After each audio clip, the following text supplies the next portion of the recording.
Torá al Instante, con el pastor Roberto Alfaro. Reflejos de la Torá, el manual de vida. La palabra es la misma ayer, hoy y por siempre. Hebreos 13:8. Torá al Instante. Es un espacio de reflexión y aprendizaje en familia, escudriñando las Escrituras de generación en generación. Acompáñanos todos los días, 7:30 de la mañana. Suscríbete a nuestro canal Radio Génesis 128 y activa la campanita. Torá al Instante.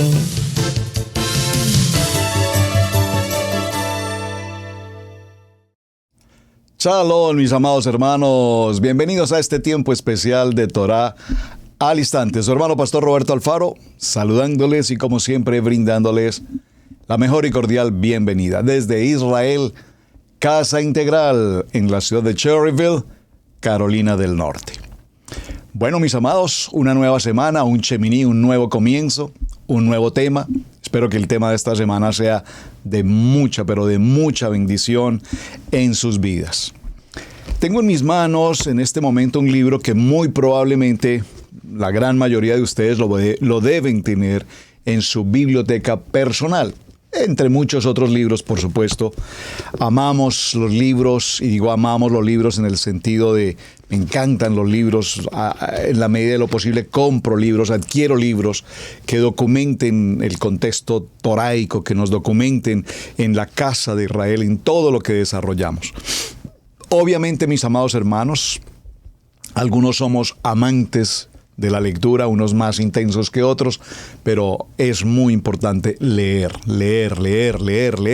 Y esta disciplina la adquirimos cuando venimos a Torá y obviamente queremos aprender cada día un poco más. Es uno de los objetivos que tenemos justamente aquí en su programa Torá al Instante.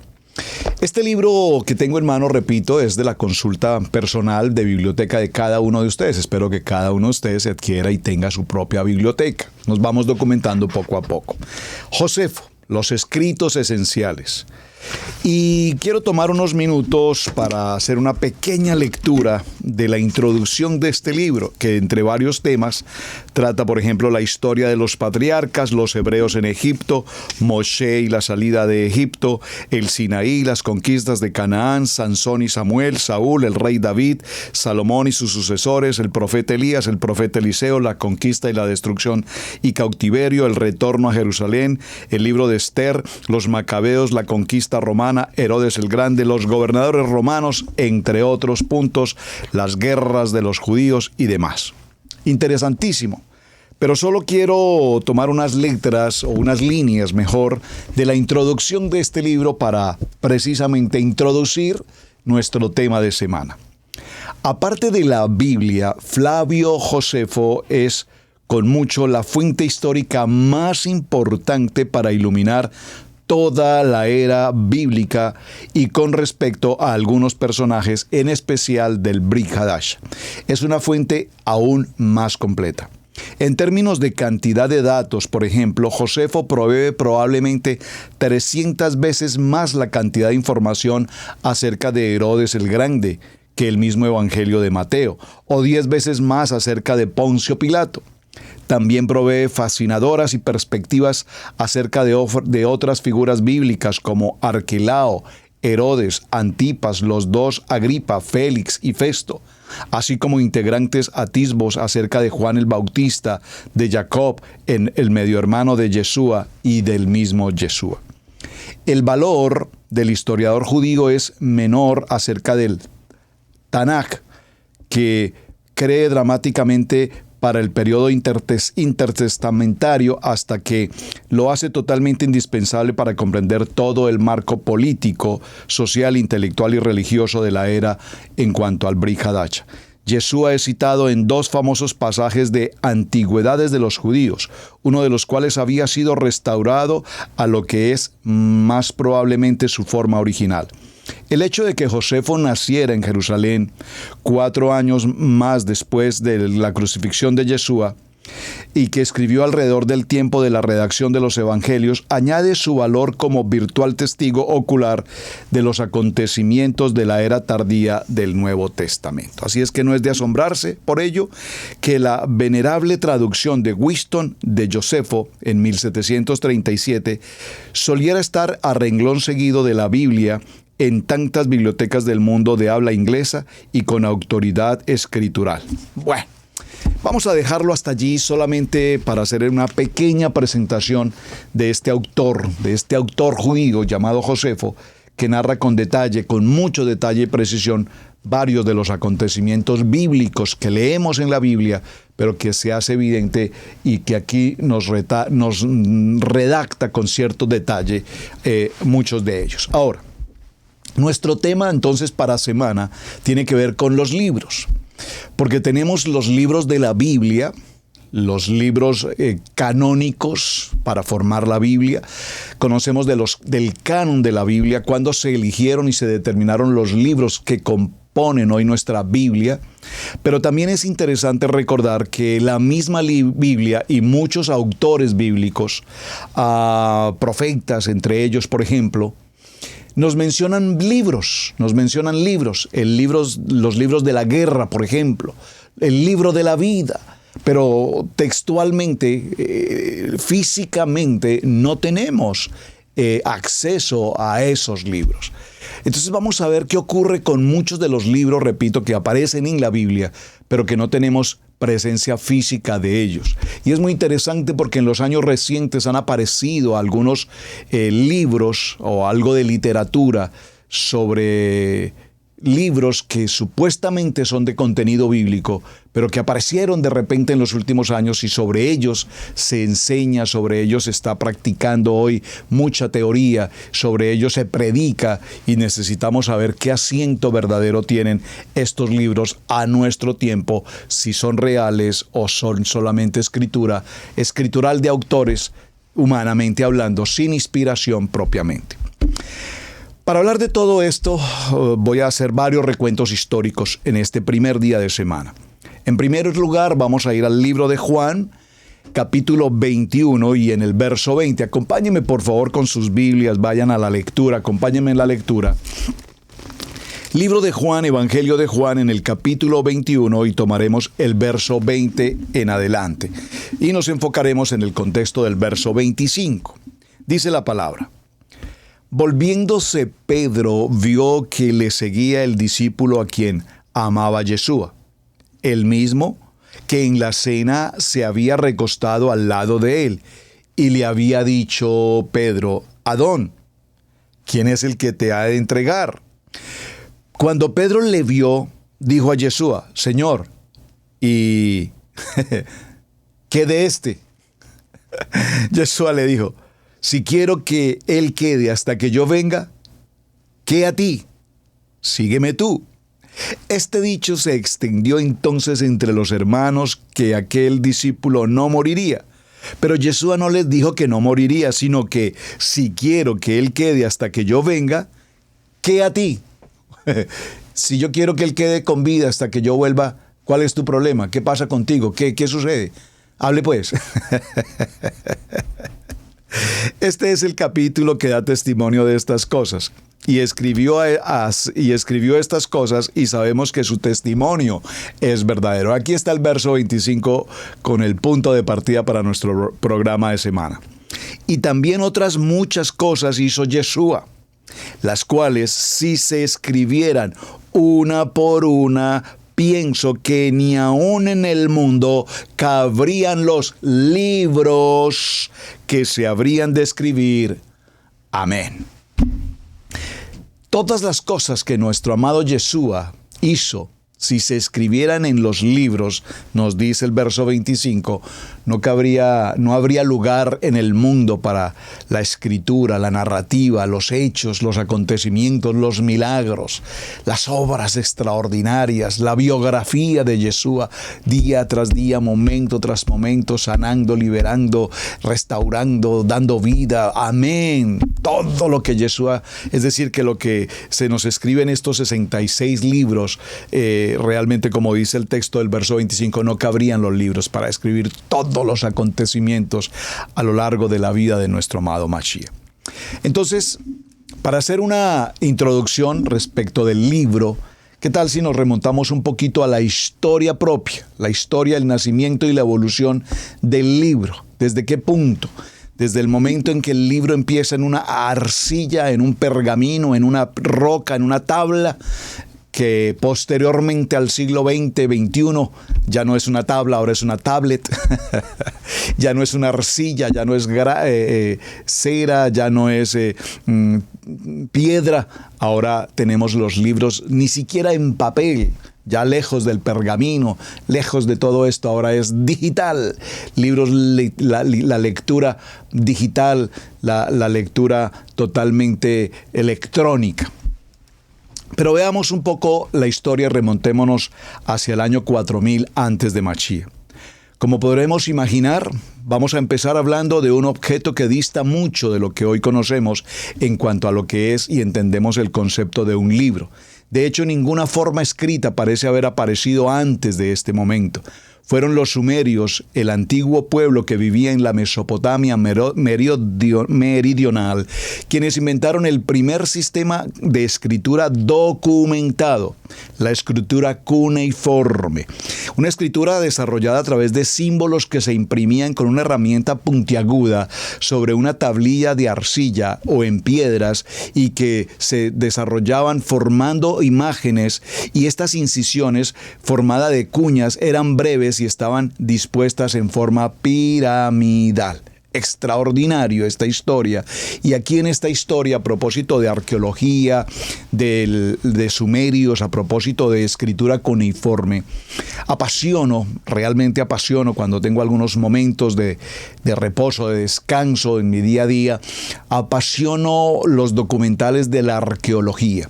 En especial, documentales de arqueología bíblica. Apasiono la arqueología de Israel y la arqueología bíblica que no solamente ocurre en Israel, sino la arqueología bíblica que ocurre en muchos lugares de la tierra. Saben, hace algunos meses o un año tal vez, estábamos sobre el área de Denver, en Colorado, por la zona de Lowland, en las montañas, a las orillas del río, se me escapó el nombre del río allí en Denver, el río Colorado, Denver, Colorado, y visitamos unas cuevas, unas cavernas interesantísimas, un lugar hermosísimo, apasionante por demás estar allí. Pero dentro de todo el recorrido y el misterio de aquellas cavernas en la montaña, ese recorrido tan impresionante, los descubrimientos que la humanidad ha logrado y los vestigios, lo que Adonai nos quiere mostrar, lo que me llamó poderosamente la atención en aquellas cuevas, repito, en Colorado, fue como en las paredes, en las rocas, aparecen diseños, dibujos pictográficos de las épocas de 4000 años antes de Mashiach. Pero lo más interesante de estas figuras y de esta manera de escritura en las rocas es que estas mismas imágenes, dibujos que están allí, la palabra es pictografía, escritos en aquellas rocas, son las mismas figuras que aparecen grabadas en las rocas, por ejemplo, en las pirámides de Egipto, o por ejemplo en las pirámides de México, o en lugares como Perú, o aquí mismo en los Estados Unidos de América, en diferentes lugares. Surge, por supuesto, en la ciencia y en la arqueología preguntas interesantemente apasionantes como: ¿de qué manera los seres humanos de aquellos tiempos, antes de Mashiach, en Egipto, en Perú, en América, Suramérica o Centroamérica o América del Norte, de qué manera se comunicaban estas comunidades de seres humanos de tan distantes puntos de la Tierra, en el que aparentemente no había forma de una comunicación digital, una comunicación de Facebook o Instagram o cosas por el estilo? ¿Cómo se podían comunicar naciones de distantes puntos de la Tierra? ¿Cómo podrían los egipcios comunicarse con las tribus en Perú y escribir y redactar y dibujar y realizar los mismos símbolos? Esos mismos símbolos que tuve la oportunidad de ver en Colorado, en Denver, esos mismos símbolos que aparecen en las pirámides de México. ¿Cómo ocurre todo este fenómeno de la escritura? Bueno, wow, son los enigmas y los misterios que la arqueología poco a poco va descubriendo, cosas cada vez más apasionantes. En esta historia y en este desarrollo muy rápido del libro, pues aparecen en la historia, repito, 2400 años antes de Mashiach, lo que conocemos como los rollos de papiro. Y cuando damos este salto tan rápido en la historia, vemos que estos rollos de papiro se originan precisamente en Egipto. El papiro se extrae de la médula de la homónima planta que crece a lo largo del río Nilo. La médula extraída del tallo se cortaba en tiras, se prensaba, se pegaba y se secaba. Obtenían un resultado, una hoja que se podía escribir con cálcamo afilado, obtenido del tallo de la caña. Las hojas individuales se pegaban después en rollos que alcanzaban incluso hasta 16 metros de largo. El texto escrito en la cara interior del rollo estaba ordenado en columnas de varios centímetros de ancho. Los papiros se enrollaban y se almacenaban en tubos de madera. Es lo que conocemos hoy como cuando vemos los diseños de la Torá, que trae los rollos, ¿verdad?, para irlo girando, para que tengan esa idea. Y vemos cómo estos rollos era la manera práctica como se podían desenvolver. Los rollos estaban envueltos en palos de madera voluminosos para desarrollarlos de esta manera en ambas direcciones. Otro inconveniente que se presentaba con este tipo de documento era que el papiro era un material extremadamente frágil, sujeto al desgaste y víctima de la humedad. Lejos de su cálido y templado clima natal, en la cuenca mediterránea, pues podría lesionarse o afectarse rápidamente. Seguidamente en la historia, siglos después incluso, aparece el pergamino, uno de los mejores materiales de la escritura. En torno al siglo II antes de Mashiach surge un nuevo material para la escritura, conocido como el pergamino, una membrana obtenida de la piel de los animales que se calcinaba, limpiaba y estiraba. Se obtenía así una superficie fina, muy pulida, resistente y además elástica. Los pergaminos más refinados aún se consideran uno de los mejores soportes de la escritura hasta nuestros días. No es casualidad que se siguiera usando todavía aún hasta el siglo IV después de Mashiach. Los orígenes que tenemos respecto al pergamino nos llevan inmediatamente a Grecia. El nombre deriva de la ciudad de Pérgamo, lugar en el que se encontraba una de las bibliotecas más grandes del mundo, rival de la Biblioteca de Alejandría. Fue en la época en la que el papiro comenzó a escasear, cuando los pergaminos se convirtieron en la alternativa más perfecta. En este desarrollo encontramos entonces que en la antigua Roma y en Grecia empezaron también a circular unas tablillas de cera, mucho más prácticas que los materiales precedentes de esta escritura. Se trataba de pequeños bloques de madera que se recubrían con capas y capas de cera e incluso con las puntas de un punzón, fuera de madera, metal o hueso de marfil. Las tablillas podían rascarse y reutilizarse. Lo innovador eran las formas. Las tablillas, que recuerdan a lo que tenemos hoy como las tablet, Apple Tablet o Samsung Tablet, estaban unidas de un extremo mediante hilos de cuerda o de hierro. Estamos frente al antepasado de las cartillas anilladas y de los libros encuadernados. Interesantísimo. Luego en la historia aparece algo también muy importante que ya hemos mencionado en otros programas, que son los códices, libros reales. Hemos llegado a la mayor revolución de la historia del libro.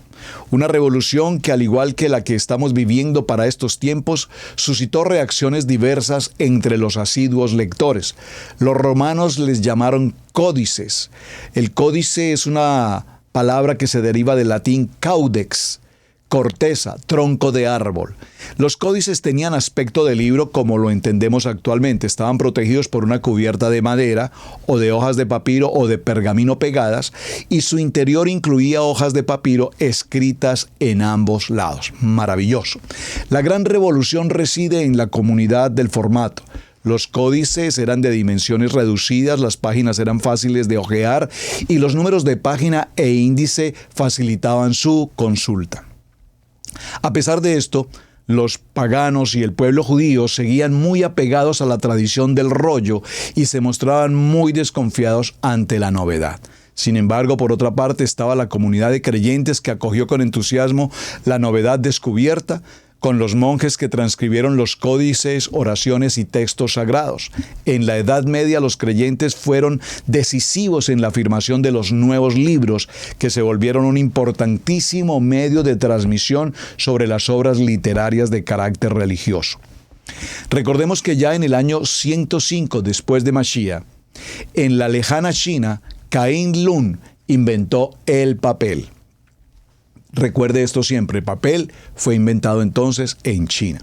Sin embargo, todavía hubo que esperar un poco de tiempo para ver el primer libro encuadernado con páginas de papel.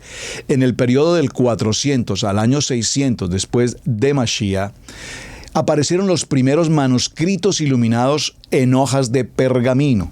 Estos valiosos libros estaban escritos a mano por los monjes, decorados con materiales preciosos como plata u oro, coloreados con tintes brillantes y adornados con ilustraciones muy detalladas. Estas verdaderas obras de arte con un papel fundamental, ya que si no hubiesen sido transcritas en códices iluminados en gran parte de la antigua literatura griega y romana, no habrían llegado hasta nuestros días. El primer libro impreso y buena parte de la historia de este libro coincide con la historia de la imprenta, que comienza en el siglo VI después de Mashiach.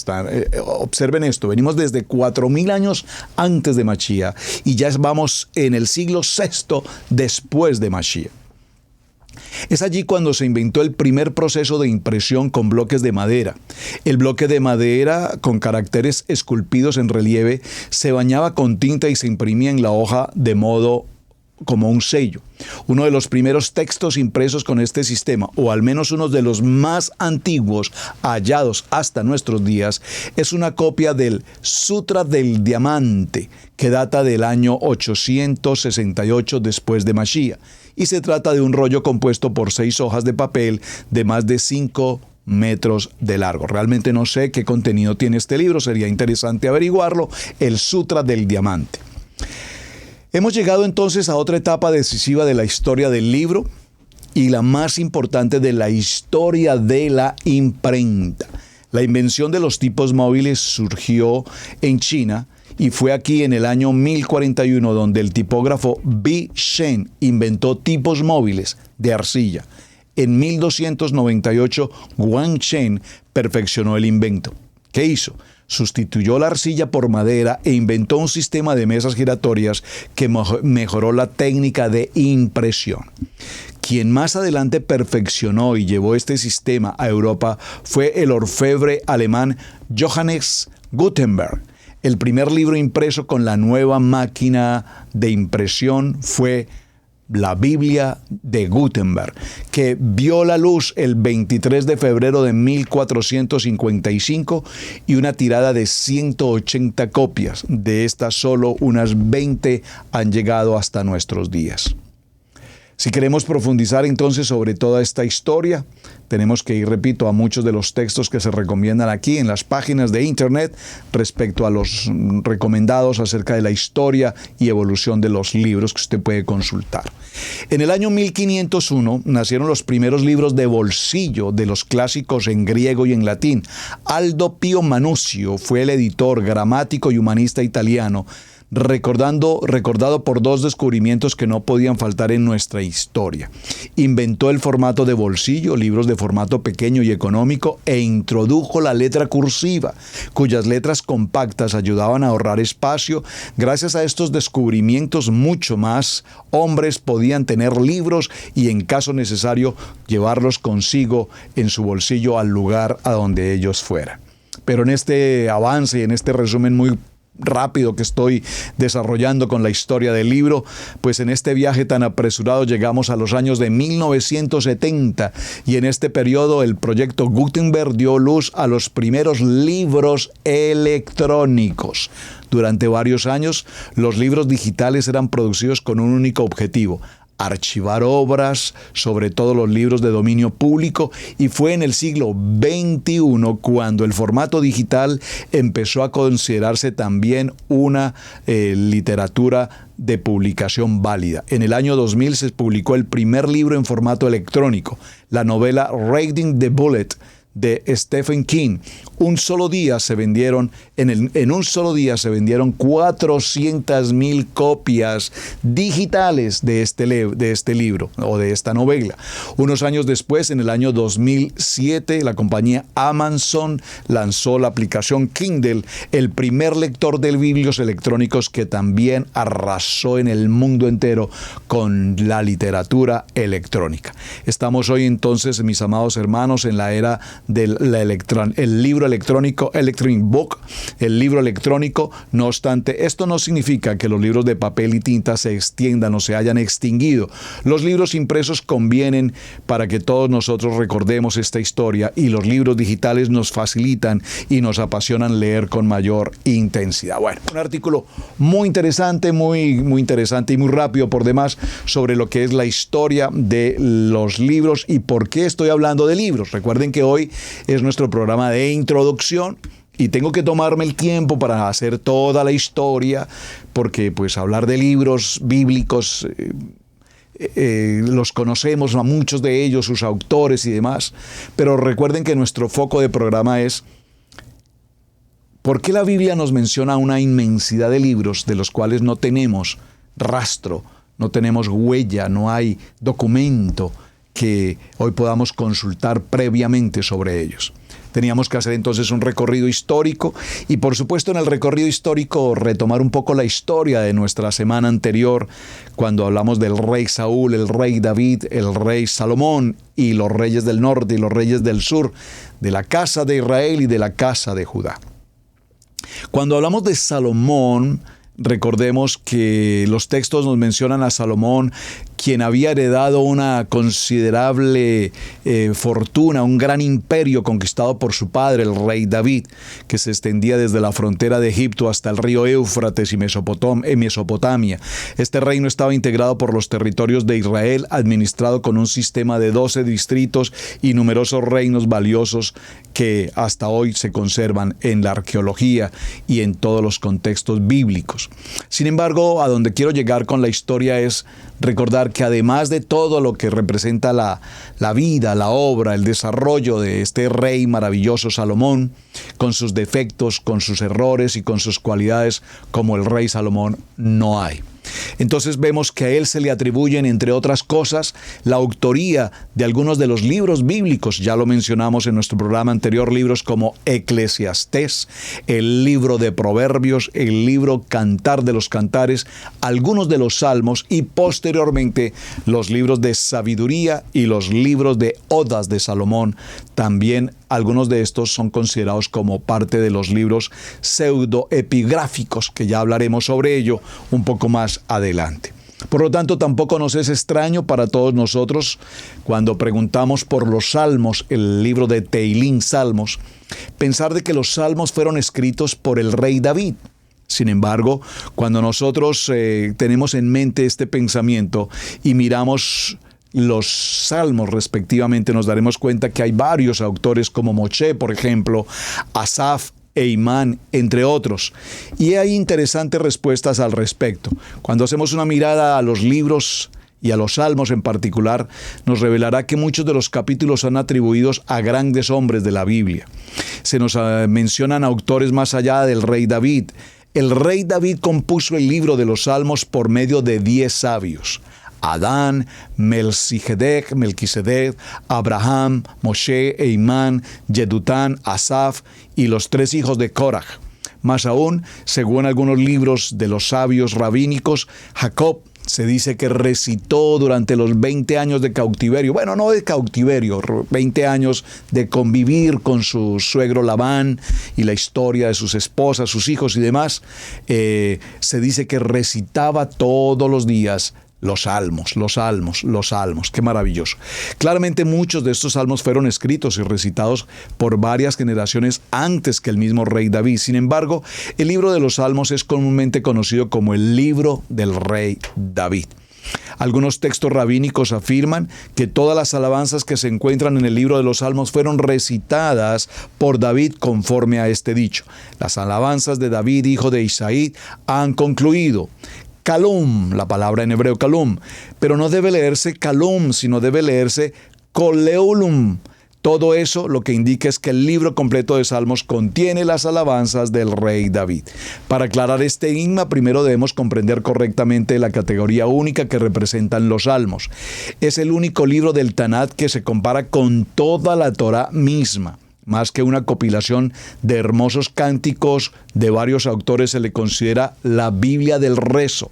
Al igual que toda la Torá tiene su origen en los 5 libros de Moshe, el rezo tiene su origen en los 5 libros de los Salmos. A lo largo de todas las generaciones, los Salmos dieron a cada judío, a cada hombre de la casa de Israel, sin importar si se trataba de un gran sabio o de un simple campesino, la capacidad de expresarse de la mejor manera y articular sus plegarias y agradecimientos a su Creador.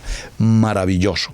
Porque todos los grandes líderes de la historia, Adonai ordenó al rey David, el dulce cantor de Israel, ser quien pusiera por escrito las canciones de alabanza desde el comienzo de los tiempos y dejar como legado al pueblo judío el don de la oración. Porque a lo largo de su vida el rey David recitó constantemente los salmos, en tiempos de victoria, en tiempos de adversidad, mientras estaba prófugo y mientras se desempeñaba como rey victorioso en el pináculo de la realeza y la grandeza, sus labios nunca cesaron de recitar las alabanzas a Adonai.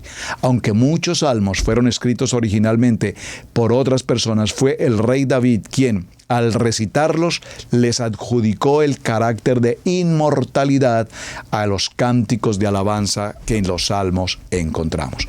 Muy bien, ya hemos hecho entonces un recuento histórico, la historia del libro. Vimos a Josefo, las historias que Josefo nos presenta, un contemporáneo relativamente a Yeshua, digo contemporáneo, aunque fueron pocos años después de su muerte, que Josefo nos narra ciertos acontecimientos muy textualmente, casi un testigo ocular. Hablamos de los libros que escribió Salomón y de los salmos dedicados por David. Ahora, volvamos a una pregunta que ya habíamos presentado en un programa anterior aquí en Torá al Instante. Les sugiero, por favor, aquí en la página de internet Israel Casa Integral, busque los programas de Torá al Instante y dentro de ellos puede dar allí la solicitud del programa El Canon Bíblico. Hicimos un programa del Canon Bíblico extraordinario, es uno de los programas que más me ha gustado poder presentar con ustedes, un programa muy completo, muy detallado y fundamental en la vida de todo creyente. Pero voy a retomar algo muy básico para nuestro tiempo de hoy. Este término canon se utiliza para describir los libros que están debidamente inspirados y que por lo tanto pertenecen así a la Biblia. Un aspecto difícil para determinar el canon bíblico es que la Biblia en sí misma no nos da una lista de los libros que deberían ser integrados. El determinar el canon bíblico ha sido un proceso primeramente realizado por los grandes rabinos, los jajam, los sabios, y por los grandes eruditos conocedores de la palabra, y más tarde por los primeros creyentes. Finalmente, hay que tener claridad que fue Adonai, únicamente Adonai, quien determinó en la sabiduría, en su omnisciencia, en su omnipresencia, determinó cuáles eran los libros que definitivamente debían pertenecer al canon bíblico desde el momento en que ellos tenían su inspiración, y por lo tanto esa escritura es la que tenemos en el tiempo para nuestros días. Comparado lo que conocemos como el Nuevo Testamento, el Brit Hadasha, pues realmente hubo poca controversia con respecto a estos libros frente a lo que conocemos como el Tanaj o el Antiguo Pacto. Los creyentes hebreos reconocieron los mensajeros de Adonai y aceptaron sus escritos como inspirados por él. Es innegable que hubo algún debate sobre el canon en cuanto al Tanaj. Sin embargo, para el año 250 después de Mashiach, hubo un acuerdo casi universal sobre el canon de la cultura de la escritura hebrea. El único punto que permaneció fue el de la apócrifa, con algún debate y discusión que continúa hasta el día de hoy. La gran mayoría de los eruditos hebreos consideran que la Apócrifa es un conjunto de buenos documentos históricos y religiosos, pero que no tienen el mismo nivel de inspiración de las escrituras hebreas. Sobre eso hablaremos un poco más adelante, pero es importante recordar que cuando se habla del Apócrifo nos menciona algunos libros que los miraremos esta semana, los que se consideran libros no inspirados. Y esto es muy interesante, hermanos, porque aunque en cuanto al Tanaj hubo controversia respecto del Brit Hadasha, no. Sin embargo, libros como Apocalipsis, por ejemplo, los sabios cuando leían Apocalipsis y veían toda esta metáfora y esta simbología y este lenguaje, esta narrativa tan impresionantemente extraña que tiene el libro de Apocalipsis, sin que se pueda comprender el fundamento bíblico toraico y no lograr entender cada enigma de Apocalipsis, pues en algún momento Apocalipsis fue considerado aparte. No va. Este libro no se incluirá en el canon bíblico hasta que Adonai determinó y estableció que no era el pensamiento de los hombres, sino que Adonai estableció que el libro de Apocalipsis sí debía formar parte del canon bíblico. Recordemos que Biblia representa un conjunto de libros, es a lo que llamamos Biblia, los 66 libros que hoy conocemos textualmente como reconocidos, aparte de los pseudocanónicos o los deuterocanónicos. Entonces, el primer canon, y tengan presente esta información, por favor. El primer canon, permítame continuar un poco más atrás. Pablo consideró que los escritos de Lucas tenían tanta autoridad como en el Antiguo Testamento. El primer libro de Timoteo 5:18 también nos habla sobre esto, Deuteronomio 25:4 y Lucas 10:7. Pero reconoció que los escritos de Pablo como parte de las Escrituras, algunos de los libros del Nuevo Testamento estuvieron circulando entre las iglesias. Clemente de Roma mencionó por lo menos 8 libros del Nuevo Pacto. Ignacio de Antioquía reconoció cerca de 7 libros. Policarpo, discípulo del apóstol Juan, reconoció 15 libros. Más tarde, Irineo mencionó 21 libros. Hipólito reconoció 22 libros, y los libros más controvertidos del Nuevo Testamento fueron Hebreos, Santiago, Segunda Carta de Pedro, Segunda Carta de Juan, el tercer libro de Juan o la tercera carta de Juan y el libro de Apocalipsis. Vean, estos libros que hoy los leemos con tanta facilidad y los tenemos obviamente incorporados, en su momento, los voy a repetir, el libro de Hebreos, el libro de Santiago, segundo libro de Pedro, segunda carta de Juan, tercera carta de Juan y Apocalipsis, fueron libros que tuvieron que pensarlo 2 o 3 veces hasta que Adonai les dio la suficiente confirmación de que debían aceptarlos. Entonces, el primer canon fue el canon de Muratori, que fue compilado en el año 170 después de Mashiach. El canon Muratori incluyó todos los libros del Nuevo Testamento, excepto, repito, Hebreos, Santiago y tercera de Juan. En el año 363 después de Mashiach, el concilio de la Odisea declaró que solo el Tanaj, junto con algunos apócrifos y los 27 libros del Brit Hadasha, debían ser leídos en las iglesias. El concilio de Hipona, en el año 393 después de Mashiach, y el concilio de Cartago, en el año 397 después de Mashiach, también confirmaron la autoridad de los mismos 27 libros. Los concilios se avanzaron en algo similar a los siguientes principios para determinar si un libro del Nuevo Testamento era realmente inspirado por el Ruach HaKodesh. Primero, ¿el autor fue un apóstol o tuvo estrecha relación con un apóstol? Segundo, ¿el libro ha sido aceptado por la mayoría de los creyentes? Tercero, ¿el contenido del libro es una consistencia doctrinal y enseñanza ortodoxa? Cuarto, este libro contiene evidencia de alta moralidad y valores espirituales que reflejan la obra del Ruach HaKodesh. De nuevo, es crucial recordar que la Iglesia no determinó el canon. Ningún concilio primitivo determinó el contenido del canon. Fue solamente Adonai y solamente Él quien determinó qué libros deberían pertenecer al canon bíblico. Los libros de la Biblia que reúnen en este contenido fueron elegidos y establecidos por Adonai en su sabiduría, en su soberanía. A pesar de nuestra ignorancia y terquedad, guió a la iglesia primitiva al reconocimiento de los libros que hasta hoy tenemos inspirados. Muy bien, en este orden de ideas, hermanos, entonces estamos llegando a un punto muy interesante. Ya vimos cómo vimos la historia de los libros, vimos los libros de Salomón, los libros o la escritura del rey David, vimos la importancia del canon bíblico y entonces inmediatamente tenemos que acercarnos a una pregunta. Hay muchos libros que se nos mencionan en los contextos bíblicos. Yo podría colocar como tarea, por supuesto, si usted quisiera hacer una tarea, por favor, busque en su Biblia qué libros aparecen narrados, inscritos, establecidos en la Biblia. No estoy hablando de los libros que conocemos bíblicamente, Hebreos, Lucas, Marcos, Malaquías, Ezequías, los profetas. No, estoy hablando de libros que estos autores mencionaron. Por ejemplo, el libro de Jaser. Vamos a ver alguna serie de libros que se mencionan en la Biblia, pero que entre otras cosas no forman parte del canon bíblico. Vean qué interesante. Observen lo que estamos haciendo. Vamos a mencionar libros que sabemos que existen, pero que no forman parte del canon bíblico. Y probablemente vamos también a reconocer cuáles son las características de estos libros. ¿De acuerdo? El libro de Jaser, y quisiera que fuéramos a una cita bíblica para el ejemplo que quiero llevarlos. Acompáñenme por favor al libro de Josué en el capítulo 10. Josué, vamos por favor todos con su Biblia al libro de Josué y miremos el capítulo 10 y tomemos el verso 13. Josué capítulo 10, verso 13.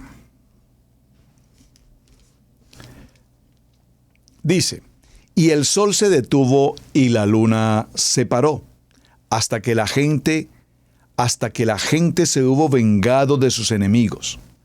¿No está escrito esto en el libro de Jaser? Y el sol se paró en medio del cielo y no se apresuró a ponerse casi un día entero. Entonces ahora comprenden a dónde los quiero llevar, mis amados hermanos. Esta porción del libro de Josué, capítulo 10, verso 13, nos menciona el libro de Jaser. Pero ese libro de Jaser no lo tenemos aquí en el compendio física, en el canon bíblico. Entonces, ese libro de Jaser, ¿dónde está? ¿Qué nos muestra ese libro de Jaser? ¿Quién escribió ese libro de Jaser? ¿Quién era Jaser? ¿En qué época estuvo Jaser? ¿Qué fue lo que él escribió? Hoy tenemos ya ese libro, aquí lo tengo, mañana lo traeré a la mesa de estudio. Evaluaremos un poco el libro de Jaser. Tiene sentido que hoy enseñemos acerca de lo que está escrito en ese libro llamado de Jaser. Es un libro auténtico, es un libro original, es una escritura de algún escritor que se le ocurrió tomar esta posición de narrar algo sobre Jaser.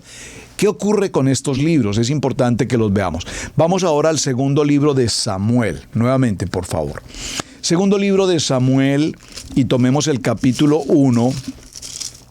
En el segundo libro de Samuel, capítulo 1, vamos a ir al verso, demos una vista desde el verso 17. Y endechó David a Saúl y a Jonatán su hijo con esta endecha. Verso 18. Y dijo que debía enseñarse a los hijos de Judá. He aquí que está escrito en el libro de Jaser. Está escrito en el libro de Jaser, dice el segundo libro de Samuel. Leámoslo nuevamente, por favor, para comprender. Espero que me estén captando hacia dónde voy con el tema de esta semana. Un tema realmente apasionante. Dígalo conmigo. Segundo libro de Samuel, capítulo 1, verso 17. David endecha a Saúl y a Jonatán. Y endechó David a Saúl y a Jonatán su hijo con esta endecha. Y dijo que debía enseñarse a los hijos de Judá. He aquí que está escrito en el libro de Jaser. Ha aparecido la gloria de Israel sobre las alturas, como han caído los valientes. No lo anunciéis en Gad, ni deseéis las nuevas en las plazas de Escalón, para que no se alegren las hijas de los filisteos, para que no salten de gozo las hijas de los incircuncisos. Entonces nos menciona el libro de Jaser. Vamos a ver otro libro. el libro de las batallas de Adonai. Acompáñenme por favor al libro de Números. Y en el libro de Números estaremos en el capítulo 21. Libro de Números, capítulo 21. Vaya con su Biblia, por favor, y tomemos el verso 14. Por lo tanto, dice en el libro de las batallas de Adonai, lo que hizo en el Mar Rojo. ¿Están conmigo? Segundo libro que voy a considerar, el libro de las batallas de Adonai. Libro de Números, capítulo 21, verso 14, lo repito. Por tanto se dice en el libro de las batallas de Adonai, 2 puntos, lo que hizo en el Mar Rojo y en los arroyos de Arnón y la corriente de los arroyos que va a parar en Ar y descansa en el límite de Moab. De allí vinieron a Beer, que es el pozo del cual Adonai dijo a Moshe, reúne el pueblo, y entonces cantó Israel este cántico, sube, oh pozo, a él cantad. Pozo el cual cavaron los señores, lo cavaron los príncipes del pueblo y el legislador con sus báculos. Bueno, entonces ya vimos, libro de Jaser, libro de las batallas de Adonai. Vamos a un tercer libro, el libro de los Hechos de Salomón. El libro de los Hechos de Salomón no es un libro que esté en el canon bíblico, pero es un libro que la Biblia nos menciona. Primer libro de Reyes, capítulo 11. Vaya conmigo, por favor. Primer libro de Reyes en el capítulo 11 y tomemos el verso 41. ¿Lo tienen, por favor? Verso 41. Muerte de Salomón. Los demás hechos de Salomón y todo lo que hizo y su sabiduría no está escrito en el libro de los hechos de Salomón. Es una pregunta. ¿No está escrito en el libro de los hechos de Salomón? Los días de Salomón reinó en Jerusalén sobre todo Israel fueron 40 años. Y durmió Salomón con sus padres y fue sepultado en la ciudad de su padre David y reinó en su lugar Roboán su hijo. El libro de los Hechos de Salomón. Primer libro de Reyes, capítulo 11, verso 41. Vamos a otro libro. El libro de Crónicas o libro de los Reyes de Judá. ¡Qué interesante! ¿Dónde aparece esto? Aquí mismo, en el libro de Primera de Reyes, en el capítulo 14 y en el verso 29. Primer libro de Reyes, capítulo 14, verso 29, dice la palabra: los demás hechos de Roboán y todo lo que hizo, ¿no está escrito en las crónicas de los reyes de Judá? Aquí está entonces otro libro, maravilloso e importante. Por favor, yo voy subrayando mi Biblia, espero que usted esté subrayando también la suya. No tema hacerlo porque para eso tenemos un libro, para eso tenemos este libro, para estudiar, para revisar, para hacer auditoría. Libro de las Crónicas o los libros de los reyes de Judá.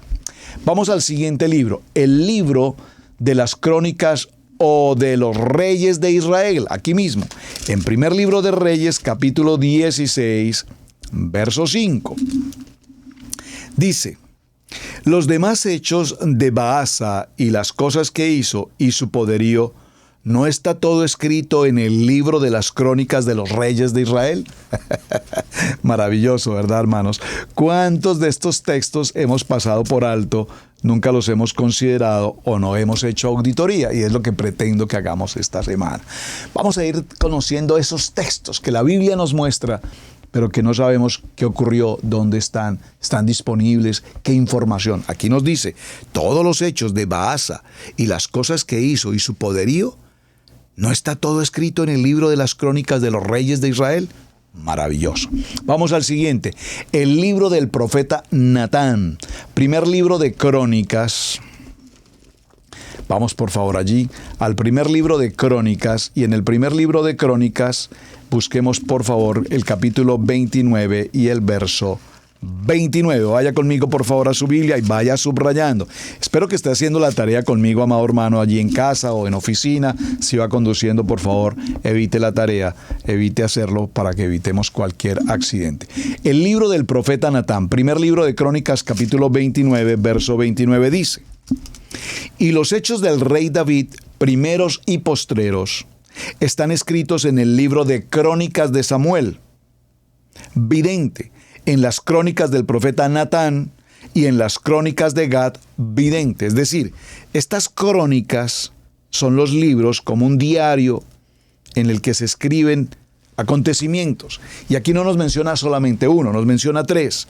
Dice, y los hechos del rey David, primeros y postreros, están escritos en el libro de las crónicas de Samuel vidente, en el libro de las crónicas del profeta Natán y en el libro de las crónicas de Gad vidente, con todo lo relativo a su reino y a su poder y a los tiempos que pasaron sobre él y sobre Israel y sobre todos los reinos de aquellas tierras. Amén. Es decir, que lo que no nos contaron los libros de crónicas, primera de Reyes, segunda de Reyes, o primera de Samuel, segunda de Samuel, que no nos contaron las crónicas, están escritos en estos libros, en los libros del profeta Natán, en los libros de Can el vidente y en los libros de Samuel vidente. Seguimos adelante entonces, mis amados, a ver si el tiempo nos lo permite, y lleguemos al libro de las crónicas de Gad vidente, lo acabamos de mencionar, el libro de las crónicas de Samuel vidente, lo acabamos de mencionar, el libro de Enoch. Este es otro libro apasionantemente importante en nuestros días. Hay mucha información en internet disponible sobre el libro de Jacer y sobre el libro de Enoch. La pregunta: si usted ya tiene esos libros en su mano, probablemente usted los ha adquirido, están en el mercado, se pueden comprar, y si ya los ha leído, tenemos que preguntarnos si lo que está escrito allí es el producto de un escritor, repito, normal, que se le ocurrió tomar esta autoría, o realmente tienen el respaldo, el fundamento, el contenido, la inspiración de un texto de la época. Ya vimos los aspectos que se deben tener en cuenta para considerarse un libro de carácter o de contenido bíblico, no necesariamente del canon bíblico, pero que tengan un fundamento en el tiempo, en la época, en la moralidad, en el poder del Ruach HaKodesh. Libro de Enoch, Judas capítulo 1, vaya conmigo por favor al libro de Judas, en el capítulo 1, y veamos, bueno, Judas solo tiene un capítulo, entonces Judas 1:14, léalo conmigo. De estos también profetizó Enoc, séptimo desde Adán, diciendo: He aquí vino el Adón con sus santas decenas de millares para hacer juicio contra todos y dejar convictos a todos los impíos de todas las obras impías que han hecho impíamente y de todas las cosas duras que los pecadores impíos han hablado contra él. Estos son murmuradores, querellosos, que andan según sus propios deseos, cuya boca habla cosas infladas, adulando a las personas para sacar provecho. ¿Dónde está escrito esto? En el libro de Enoc. ¿Dónde aparece en la Biblia? El libro de Enoc mencionado, en el libro de Judas, en el verso 14. Maravilloso. La Biblia nos habla de otras obras, como la del profeta Semaías. Segundo libro de Crónicas, vamos al segundo libro de Crónicas, en el capítulo 11. Espero que me esté siguiendo, espero que esté tomando nota, hermanos. Esta información es muy importante que usted la tenga presente, muy importante que la tenga presente. Segundo libro de Crónicas, en el capítulo 11, y tomemos desde el verso 1 en adelante. Dice segundo libro de Crónicas, vamos a hablar acerca del libro del profeta Semaías. Cuando vino Roboán a Jerusalén, reunió de la casa de Judá y de Benjamín a 180,000 hombres escogidos de guerra para pelear contra Israel. Esto es impresionante, hermanos. Aquí nos está narrando una historia que nos estremece el ADN, porque Roboán vino a Jerusalén y reunió a la casa de Judá y de Benjamín, y reunió 180,000 hombres escogidos de guerra para pelear ¿contra quién? Contra sus hermanos, contra la casa de Israel, y hacer volver el reino a Roboán. Es decir, no es por revelación, no es por unidad, no es por ejad, es por guerra, es por fuerza, es por sangre que se pretendía unir a las dos casas. Mas vino palabra de Adonai a Semaías, varón de Adonai, diciendo: Habla a Roboán, hijo de Salomón, rey de Judá, y a todos los israelitas en Judá y a Benjamín, diciéndoles: Así ha dicho Adonai, no subas ni peleéis contra vuestros hermanos. Vuélvase cada uno a casa, porque yo he hecho esto. Y ellos oyeron la palabra de Adonai y se volvieron y no fueron contra Joroboam. La profecía de Ahías, el silonita, y las visiones del vidente que nos narra este texto. Amén. Y continúa la lectura. ¿Qué nos queda por leer? La epístola de la Odisea. En el libro de Colosenses, vaya conmigo por favor, y vamos a terminar aquí en este punto. En el libro de Colosenses, en el capítulo 4 y en el verso 16. Colosenses 4:16. Dice la palabra: cuando esta carta haya sido leída entre vosotros, haced que también sea leída en la iglesia de la Odisea. Esa carta es un documento, ese documento es un libro. Cada carta, estos libros son cartas, por eso nosotros decimos somos como cartas abiertas, como cartas leídas, porque somos un documento escrito. Entonces, mis amados, en este orden de ideas estamos viendo el orden de los libros y estamos viendo la importancia de los libros que nos aparecen en la Biblia y que, repito, no los tenemos presentes y que no tenemos físicamente estos libros. La Biblia tiene varias menciones de los libros celestiales de Adonai. En el libro de Shemot, capítulo 32, verso 32, vayamos allí, por favor.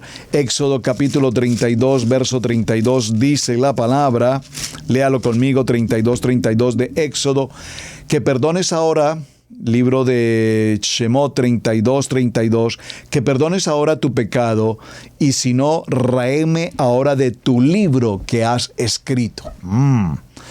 Raeme de tu libro que has escrito. El profeta Daniel escribió: millares de millares le servían y millones de millones asistían delante de él. El juez se sentó y los libros fueron abiertos. Los libros fueron abiertos. Ahora, indudablemente, cuando leemos la Biblia, hay un libro que todos tenemos en nuestros labios para pronunciar siempre, que nunca se ha borrado nuestro nombre del libro de la vida. El libro de la vida. El primero de los libros celestiales es el libro de la vida.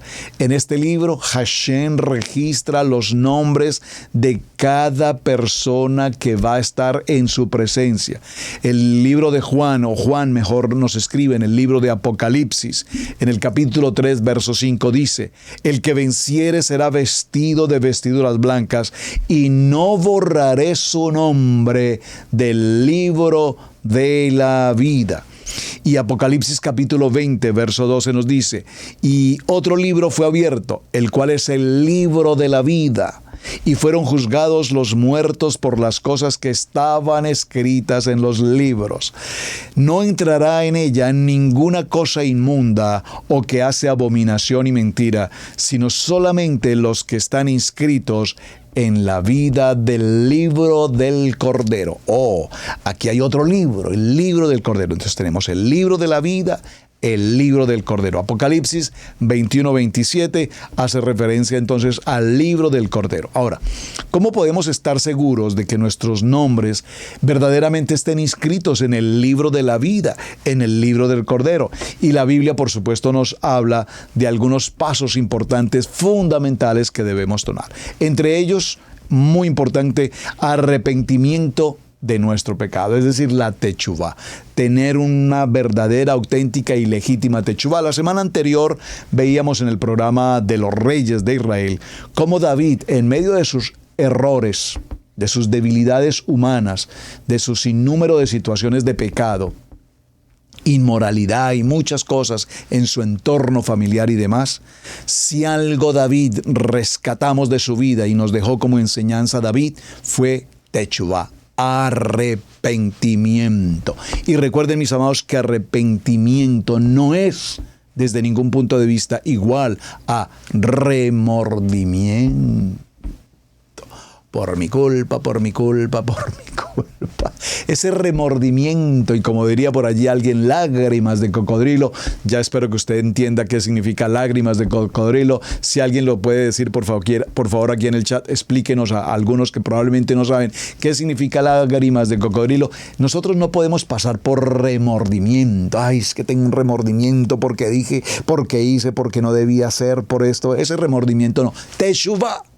La primera característica para estar inscritos en el libro de la vida, en el libro del Cordero, libro de los Hechos, capítulo 8, verso 22. Tome nota, por favor, de la cita y cerramos en este minuto aquí en este texto.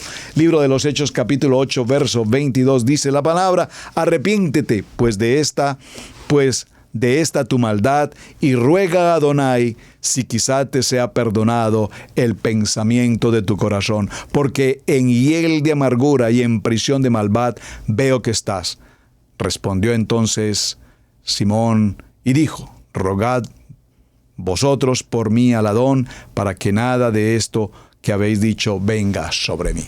Teshuvá. Bueno, mis amados, un tema apasionante, mucho contenido, mucho por aprender, mucho por recordarse que muchos de estos temas, ustedes, mis amados, ya seguro muchos lo han estudiado y lo conocen, gloria a Hashem por eso, pero tengamos siempre el recuerdo y la misericordia de quienes por primera vez vienen. Yo me disfruto estudiando y reaprendiendo y recordando lo que en algún momento estudié, porque para mí esto es como si fuese primera vez, primer tema nuevo para mí. Lo disfruto, lo degusto y lo aprovecho enormemente. Mis amados, muchísimas gracias por acompañarnos. Tiempo de Torah al instante hasta el día de mañana. Pastor Roberto Alfaro desde Israel, Casa Integral. Recuerden, por favor, compartir el programa, compartan. Gracias por sus muy buenos comentarios. Solo recibimos buenos comentarios. Si alguien va a escribir un mal comentario, no pierda tiempo en escribir malos comentarios, porque nosotros en rectitud, en integridad, en moralidad vivimos aquí en Torah al instante. Mis amados, hasta el día de mañana. Shalom. Muy, pero muy buen día para todos, hermanos. Espero que tengan una jornada especial y espero que el programa haya sido absolutamente de su interés y de gusto, porque mucho tenemos para esta semana. Shalom. Hemos presentado Torah al instante con el pastor Roberto Alfaro. Para nosotros es un placer poder servirle. Contáctanos a nuestro correo radiogenesis128@gmail.com. Torah al instante.